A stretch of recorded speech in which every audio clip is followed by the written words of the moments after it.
வீட்டு மின் இணைப்பு பெயர் மாற்றத்துக்கு புதிய நடைமுறையை தமிழ்நாடு மின் உற்பத்தி கழகம் கொண்டு வந்துள்ளது. இது குறித்து தமிழ்நாடு மின் உற்பத்தி கழக வணிக பிரிவு தலைமை பொறியாளர் அனுப்பிய சுற்றறிக்கையில் விண்ணப்பதாரர்களிடம் இருந்து ஏராளமான ஆவணங்களை கேட்பதால் வீட்டு மின் இணைப்பு பெயர் மாற்றம் செய்ய தேவையற்ற தாமதம் ஏற்படுகிறது.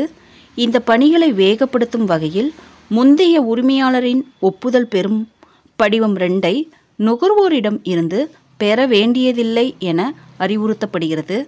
அதே நேரம் விற்பனை, பங்கு பிரித்தல், பரிசளித்தல் போன்ற நேர்வுகளில் பெயர் மாற்றம் செய்ய வேண்டுமானால் விற்பனை பத்திரம், சொத்து வரி ரசீது, நீதிமன்ற தீர்ப்பு உள்ளிட்டவற்றில் ஏதேனும் ஒன்று, ஒப்புதல் கடிதம் ஆகியவற்றை சமர்ப்பிக்க வேண்டும்.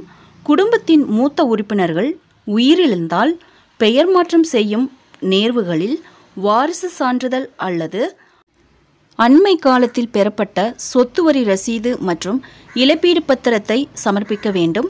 இது தொடர்பாக பொதுமக்களிடம் விழிப்புணர்வு ஏற்படுத்த தலைமை பொறியாளர்கள் நடவடிக்கை எடுக்க வேண்டும் என தெரிவிக்கப்பட்டுள்ளது.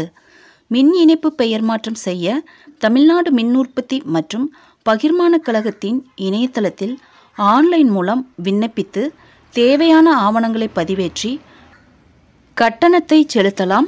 ஆன்லைன் வசதி இல்லாமலோ அல்லது தேவைப்பட்டாலோ தாலுகா மற்றும் மாவட்ட அளவிலான மின்வாரிய அலுவலகங்களில் சிறப்பு முகாம்கள் மூலம் பெயர் மாற்றம் செய்து கொள்ளலாம்.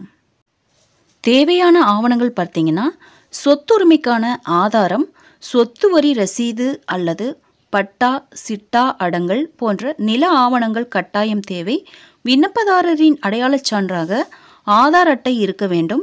குடியிருப்புச் சான்றாக விண்ணப்பதாரர் அந்த வீட்டில் வசிக்கிறார் என்பதற்கான சான்று, முந்தைய உரிமையாளர் இல்லை என்றாலோ அல்லது வீடு வாடகைக்கு எடுத்தாலோ அல்லது உரிமையாளர் இல்லை என்றாலோ படிவம் 5 போன்ற கடிதம் அல்லது படிவம் 6 சமர்ப்பிக்க வேண்டும். ஃப்ரெண்ட்ஸ், இந்த தகவல் உங்களுக்கு யூஸ்ஃபுல்லாக இருந்தால் என்னோட சேனலை சப்ஸ்கிரைப் பண்ணுங்கள், லைக் பண்ணுங்கள், மற்ற நண்பர்களுக்கும் இந்த வீடியோவை ஷேர் பண்ணுங்கள். தேங்க்ஸ் ஃபார் வாட்சிங்.